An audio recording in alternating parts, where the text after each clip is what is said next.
Hello friends, welcome to Gargi classes. Date आज की 1 जनवरी 2021 और इंडियन एक्सप्रेस के एडिटोरियल आइडिया पेज से देख लेते हैं इंपॉर्टेंट आर्टिकल जो आज हम डिस्कस करेंगे।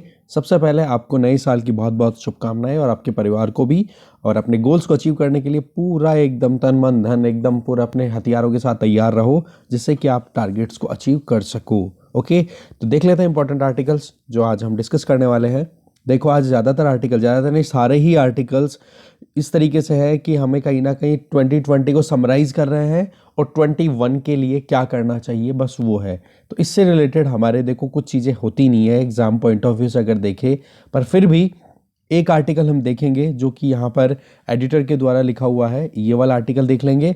और दूसरा आर्टिकल हम देखेंगे वो है a shot in the arm, कि एक एनकरेजिंग कहीं ना कहीं पॉइंट दिखाई दे रहा है कि जिस तरीके से यूके के रेगुलेटर ने अप्रूवल दिया है कोविड-19 के वैक्सीन को, जो कि ऑक्सफोर्ड यूनिवर्सिटी ने डेवलप किया है, एस्ट्राजेनेका वाला, ठीक है।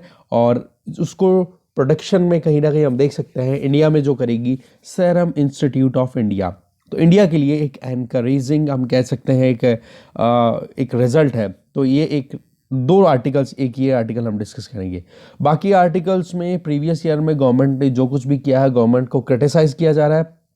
साथ में जो चीज़ें हमने ऑलरेडी पूरा डिटेल में कवर अप किया है वो सारी चीज़ें ही रिवाइज हो रही हैं। CAA प्रोटेस्ट हो गए, कोविड-19 outbreak, lockdown, economic crisis, farmers protest, सारा का सारा। इसी तरीके से ये वाला आर्टिकल है, इसमें भी एग्जैक्टली यही चीज़ें बताई हुई है। तो बिल्कुल भी काम के आर्टिकल्स नहीं है जो हम डिस्कस करें। आगे अगर आइडिया पेज पे देखें तो यहाँ पर ये जो फर्स्ट आर्टिकल है, ये वाला आर्टिकल भी आप देखना चाहो तो देख लो। इसमें भी एग्जैक्टली वही चीज़ें की जा रही है जो पिछले आर्टिकल्स में थी, बट ये थोड़ा अफर्मेटिव है, थोड़ा सा बैलेंस्ड है। तो इस आर्टिकल को आप एक बार रीड ज़रूर कर लेना, ठीक है। ये अभी मैं शेयर कर दूंगा न्यूज़पेपर जल्दी ही, तो ये आर्टिकल आपको रीड करना है। बाकी हम डिस्कस नहीं करेंगे इस आर्टिकल, क्योंकि चीज़ें वही समराइज हो रही है, क्या हुआ क्या नहीं हुआ। जूम पे आ गए सारे के सारे, ऑनलाइन एजुकेशन हो रही है, बट रियल में जो सोशल इंटरेक्शन होना चाहिए वो नहीं हो पा रहा है। कभी किसी चीज़ को लेकर के क्राइसिस का सामना कर रहे हैं। अभी हम सैनिटेशन की बात भी कर रहे हैं, तो सैनिटेशन के भी अलग अलग तरीके हैं, सेल्फी नहीं ली जा रही लाइक दैट। वो सारी चीज़ हमारी इतनी काम की नहीं है, बट हाँ, एक बार रीडिंग ज़रूर मार देना इस आर्टिकल के। ये आर्टिकल आपको बिल्कुल देखने की ज़रूरत नहीं है, इसमें भी एग्जैक्टली वही चीज़ें रिपीट हो रही है जो हमने ऑलरेडी बात कर ली है। 2020 क्या था, 2021 में क्या करना चाहिए, सेम चीज़ यहाँ पर है। तो इस तरीके से केवल दो आर्टिकल्स आज हम डिस्कस करने वाले हैं। तो चलिए स्टार्ट करते हैं। पहला आर्टिकल आज हम डिस्कस करेंगे, that is a shot in the arm. देखो, यूके रेगुलेटर ने अभी कोविड-19 वैक्सीन जो कि डेवलप किया गया है ऑक्सफोर्ड यूनिवर्सिटी और British Swedish pharma major AstraZeneca, इन दोनों ने मिलकर के, तो ये एक एनकरेजिंग न्यूज़ है इंडिया के लिए, क्योंकि पिछले 2 महीनों से हम लगातार देख रहे हैं कि वैक्सीन आएगा और डेवलप भी किया जा रहा है। क्योंकि 2 महीने ऑलमोस्ट हो गए, नवंबर में एक शुरुआत हो चुकी थी कि फाइजर बायोएनटेक और मॉडर्ना को एक रेगुलेटरी सैंक्शन मिल गए थे यूके में, और फिर उनके वैक्सीन्स जो है वो लग भी रहे हैं लोगों को। तो ऑक्सफोर्ड एस्ट्राजेनेका वाला जो प्रोजेक्ट है ना, वो इंडियन कंडीशंस को कहीं ना कहीं ज़्यादा सूटेबल आप हम मान सकते हैं, क्योंकि वो ज़्यादा कुछ ऐसा नहीं है कि हाईली सब जीरो टेम्परेचर पे रखना पड़े, -70 -60 डिग्री सेल्सियस पे। तो उसके लिए हमारे पास में इंफ्रास्ट्रक्चर की प्रॉब्लम थी। तो ये वैक्सीन जो है, इसके लिए ज़्यादा हमें आप कह सकते हो कि इंफ्रास्ट्रक्चर एडवांसमेंट या कुछ नया इन्वेस्टमेंट करने की ज़रूरत नहीं थी। तो ये वैक्सीन कहीं ना कहीं 0 डिग्री सेल्सियस के नियर बाई आराम से मैनेज किया जा सकता है। तो आप देखोगे इसका जो मेन प्रोडक्शन का काम है वो करेगा Pune based serum institute of India, ठीक है, जिनका टाई अप हो रखा है ब्रिटिश यूनिवर्सिटी ऑक्सफोर्ड यूनिवर्सिटी के साथ में।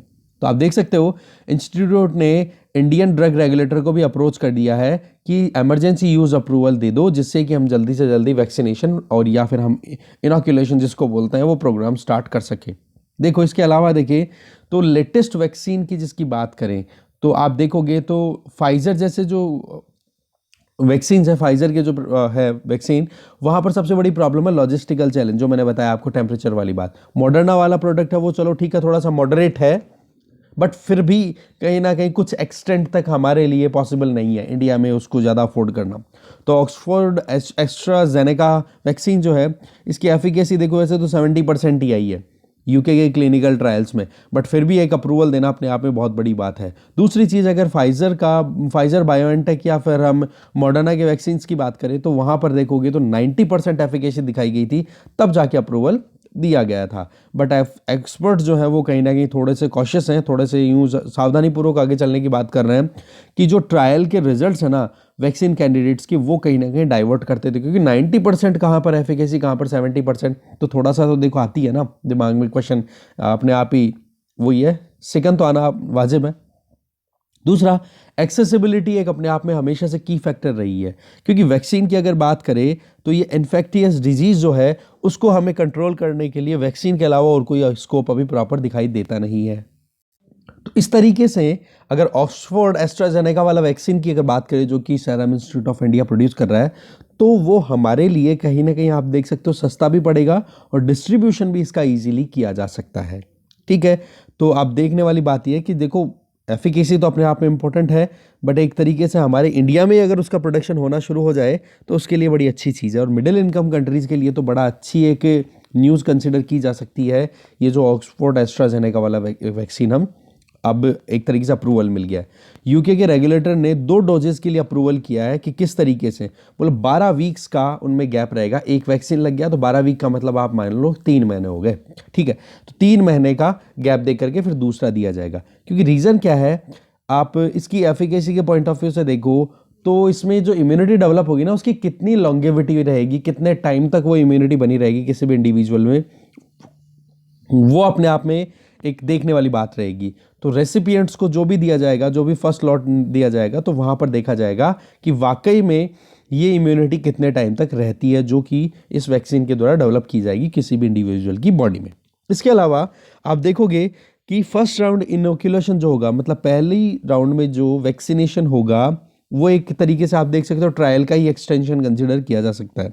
ठीक है, तो वही बात आ गई कि कितने टाइम तक रहती है, वही चीज़ है। दूसरा कि आप देख सकते हो 55 से ज़्यादा लोगों की अगर बात करें तो वही चीज़ है कि हाँ एफिकेसी वाली बात ही है कि ज़्यादा कुछ मुझे लग नहीं रहा है इस आर्टिकल में कुछ इंपॉर्टेंट। इंडिया के लिए कुछ ठीक बात है, इंडिया अपने आप में एडवांटेजियस पोजीशन में है, क्योंकि सीरम इंस्टीट्यूट ऑफ इंडिया में प्रोड्यूस करेगा, तो वो चीज़ कहीं ना कहीं है। अच्छा, एक चीज़ ये बोली जा रही है कि ये जो ईयर आ रहा है ना 2021, ये कहीं ना कहीं आप कह सकते हो इसको कि ये बीमारी का एंड नहीं है, ये एक बिगिनिंग है इस बीमारी के एंड की। ठीक है, तो बस ये चीज़ है इसमें। देखते हैं दूसरा आर्टिकल भी एक बार। दूसरा आर्टिकल है that is happy new year, it was the year जब लोगों ने बहुत सारे पब्लिक स्पेसेस को क्लेम करने की कोशिश किया बट बैरियर्स लगा दिए गए। एक पावरफुल वायरस आता है, उसने सबकी बैंड बजा दी। 2020 आता है और इसमें देखते हो कि जो डिस्क्रिमिनेटरी सिटीजनशिप लॉ आता है CAA, उसके अगेंस्ट में लोग स्ट्रीट्स में उतर जाते हैं, मोहल्लाज में उसके आक्रोश आवाज़ उठती है, वो चीज़ें हमने देखी। फिर लास्ट आते आते फार्मर्स का धरना जो अभी लगातार चलता जा रहा है, जो कि हमारे नेशनल कैपिटल की बॉर्डर्स पे कंटिन्यू देखा जा रहा है। ठीक है, एंटी-CAA प्रोटेस्ट की अगर बात करें तो वो देखो थोड़ा सा डिस्पर्स था, बट फार्मर्स का प्रोटेस्ट है वो कहीं ना कहीं आप देख सकते हो कि इस पब्लिक हेल्थ इमरजेंसी के भी चलते चलते कहीं ना कहीं आप देख सकते हो कंटिन्यू हो रहा है। तो वो थोड़ा कंसर्निंग है कि एक तरफ तो कोविड-19 केसेस बढ़ रहे हैं, क्योंकि CAA जब आउटब्रेक हुआ था, CAA के अगेंस्ट में आप कह सकते हो कि जो एंटी-CAA प्रोटेस्ट स्टार्ट हुए थे, तो उसका तो इतना ज़्यादा देखा नहीं गया था, क्योंकि वहाँ पर आप देख सकते हो कि कोविड-19 का आउटब्रेक हमने कंसिडर ही नहीं किया था तब तक। ठीक है, तो दूसरी तरफ गवर्नमेंट ने अपनी तरफ से आप कह सकते हो कि बहुत सारे लोगों को जेल में भी डाला है, डिस्कशन भी इतना ज़्यादा डिस्कशन भी नहीं किया। इवन ये फार्मर्स का प्रोटेस्ट है, ये भी कहीं ना कहीं क्या शो कर रहा है कि बोले डेमोक्रेटिक इंस्टीट्यूशंस में डेमोक्रेटिक प्रोसीजर्स जो हुआ करते हैं उनको फॉलो नहीं किया गया, प्रॉपर ऑपोजिशन को मौका नहीं दिया गया है, जो स्टेक होल्डर्स है उनके साथ में इतना डिस्कशन नहीं किया गया। फिर जैसे ही ये आता है, आउटब्रेक होता है कोविड-19 का, तो सब लोग PPE मास्क इनके पीछे छुपना शुरू हो जाता है। पता पड़ता है कि एक कॉमन थ्रेट बन के निकल के आ गया कोविड-19। ठीक है, तो चैलेंज जो है ना नए साल में, ये कोई इजी नहीं रहेगा कि कोविड-19 के अगेंस्ट में एक वैक्सीन डेवलप किया जाए। फिर उसके बाद में देखने वाली बात ये है कि जो फ्रंट लाइनर वर्कर्स हैं या जो फ्रंट लाइन वॉरियर्स जिनको बोला गया था, जैसे कि पुलिस ऑफिसर्स हो गए या नर्सेज, डॉक्टर्स, ये सब मिला करके, आंगनवाड़ी वर्कर्स जो इन्होंने बहुत काम किया था, या साइंटिस्ट हो गए, डॉक्टर्स, नर्सेज, ये चीज़ें हो गई, तो इनका क्या काम रहता है, उनको अभी तक लगातार काम करना पड़ेगा, ऐसा नहीं कि ख़त्म हो गया हो। दूसरी तरफ पब्लिक स्पेसेस में बहुत ज़्यादा रेजिस्टेंस दिखाई दे रहा है, गवर्नमेंट ने भी दिखाया है, तो पब्लिक ने भी लगातार अपनी तरफ से रिस्ट्रेंट दिखाने की कोशिश की है, या फिर आप कह सकते हो कि जो भी गवर्नमेंट ने कदम उठाए हैं उनको कहीं ना कहीं मैनिपुलेटिव कंसिडर करके उनको रोकने की कोशिश कर रहे हैं, राइट। इसी तरीके से ऑपोजिशन है, वो भी मौके का फ़ायदा उठा रही है। जैसे कि कई बार ये न्यूज़ निकल के आ रही है कि जो फार्मर्स के प्रोटेस्ट हैं, ये कहीं ना कहीं ऑपोजिशन अपनी खुद की ज़रूरतों को पूरा कर रही है कि हाँ, उनका स्पेस जो है वो पार्लियामेंट में कम पड़ता जा रहा है, तो इस वजह से उनको मौका मिल गया, तो वो फार्मर्स को मोबिलाइज कर रहे हैं। इसी तरीके से सीए की बात कर लो, फार्म लॉज की बात कर लो, तो वो भी कहीं ना कहीं पार्टी आइडियोलॉजी के बेसिस पे कहीं ना कहीं पॉलिटिक्स के हत्थे चढ़ गए हैं। तो पॉइंट यहाँ पे यही आता है, देखो डेमोक्रेसी के दो इंपॉर्टेंट पिलर्स यहाँ पे बताए जाते हैं इस वाले आर्टिकल में, नेक्स्ट में मैं यहीं पे बताता हूँ। एक तो होता है फ्रीडम, एक होती है फ्रेटर्निटी। फ्रीडम और फ्रेटर्निटी, फ्रीडम का मतलब हो गया कि आपको पूरी स्वतंत्रता मिले, आप कुछ भी करना चाहो, बट वही बात है, रीजनेबल रेस्ट्रिक्शन है हमारे कॉन्स्टिट्यूशन में कि आप दूसरों की स्वतंत्रता का हनन नहीं कर सकते हो अगर आप अपनी खुद की स्वतंत्रता को यूज कर रहे हो। दूसरा होती है फ्रेटर्निटी। फ्रेटर्निटी का मतलब हो गया भाई बंधुत्व वाली जो बातचीत होती है, आप ब्रदरहुड वाली बात होती है वो, ठीक है। तो वो जो चीज़ें हैं हमारे यहाँ पर थोड़ी सी कहीं ना कहीं, एक तो क्या है, पोलराइजेशन बड़ा होता हुआ दिखाई दे रहा है प्रीवियस 1 ईयर में अगर देखा जाए। और फ्रीडम की अगर बात की जाए तो उस फ्रीडम को यहाँ पर आर्टिकल 19 में हमें मीडिया की फ्रीडम भी अभी कहीं ना कहीं हाईलाइटेड रहती है, या कोई भी अपनी स्पीच के बेसिस पे कहे तो उसको कहीं ना कहीं एंटी नेशनल एक्टिविटी कंसिडर करके जो एक्शंस लिए गए हैं उनको कहीं ना कहीं हाईलाइट करने की कोशिश की जा रही है बचे हुए सभी आर्टिकल्स में, ठीक है। तो ये आप याद रखना, two central pillar of the democracy are freedom and fraternity, ठीक है। बाकी चीज़ें वही है कि भाई कैसे भी करो, माना कि अभी तो सब लोग पीपी मास्क इनके पीछे, सोशल डिस्टेंसिंग इनके पीछे लगे हुए हैं, बट रियलिटी ये है कि हमें फ्रीडम तो इंश्योर होनी ही चाहिए। एक सूरज की जो किरणें हैं वो सबको फील होनी चाहिए, ऐसा नहीं कि मास्क लग गए तो इसका मतलब किसी को कोई फ्रीडम ना मिले या फिर वो खुली हवा ना एक्सपीरियंस कर सके। इस तरीके से हैप्पी न्यू ईयर, ठीक है। तो इस तरह आज का डिस्कशन छोटा सा ही था। Thank you very much for watching this video.